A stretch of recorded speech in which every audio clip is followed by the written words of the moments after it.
In this section, we will talk about the inverse Laplace transform, and I would like to start this video with an example to illustrate the importance of the inverse Laplace transform.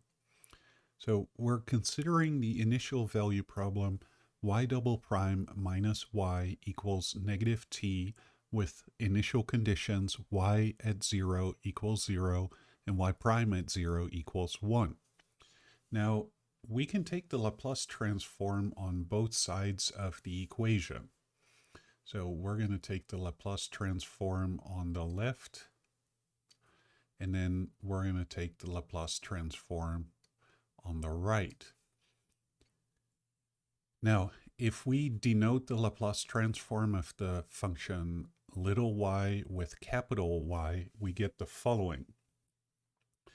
The Laplace transform of y double prime minus the Laplace transform of y, which we denote by capital Y of s, equals the Laplace transform of t, which is equal to, or the Laplace transform of negative t, which is equal to negative 1 over s squared.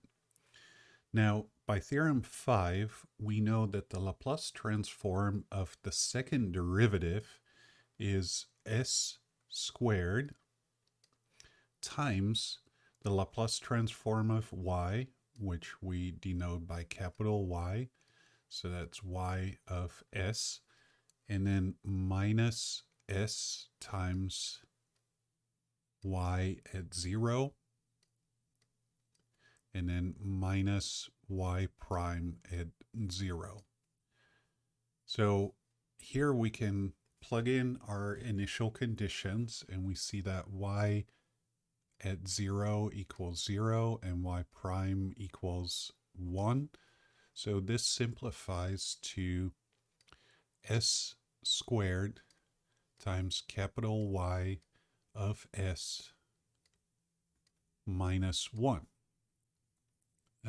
So let's substitute that in here, and we then get s squared times capital Y of s minus 1 minus capital Y of s equals negative 1 over s squared. So again, this is our differential equation after taking the Laplace transform, and all I did here is I replaced the Laplace transform of the second derivative by s squared times capital Y of s minus 1.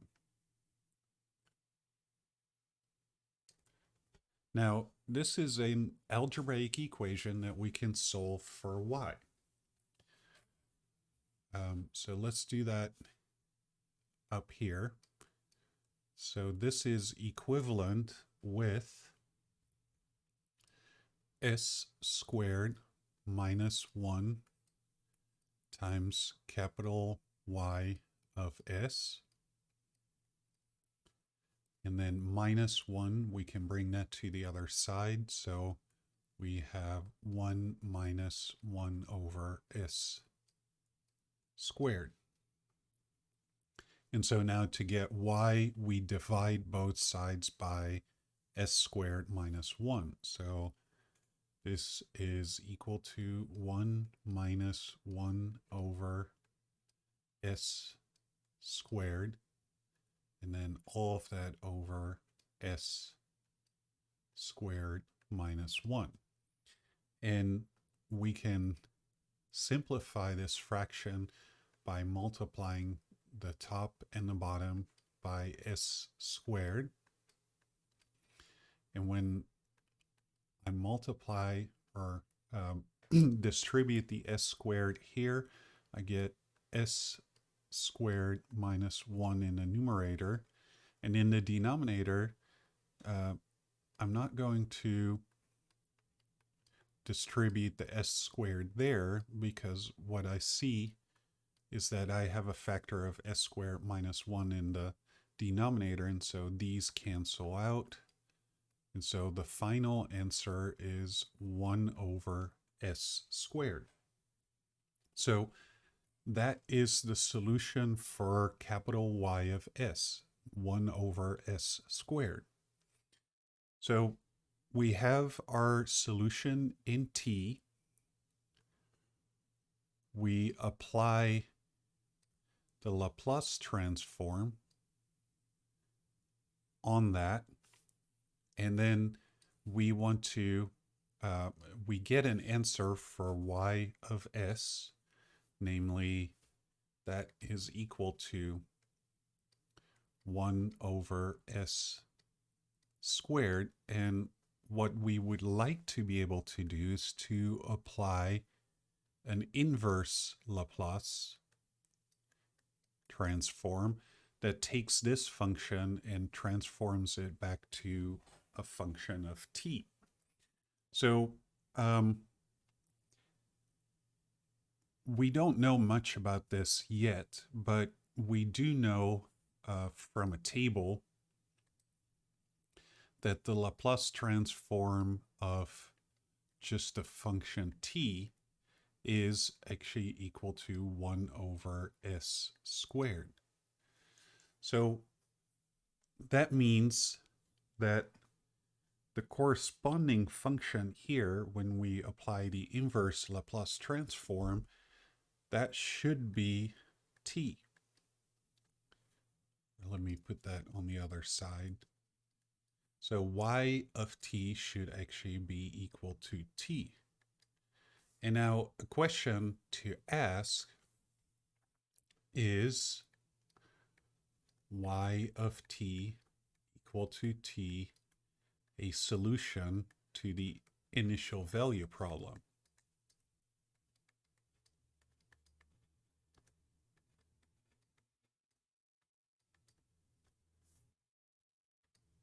And the answer is yes. And you should check this for yourself. So if you go to the original problem, y double prime minus y equals negative t, that's a problem that we discussed in chapter 6.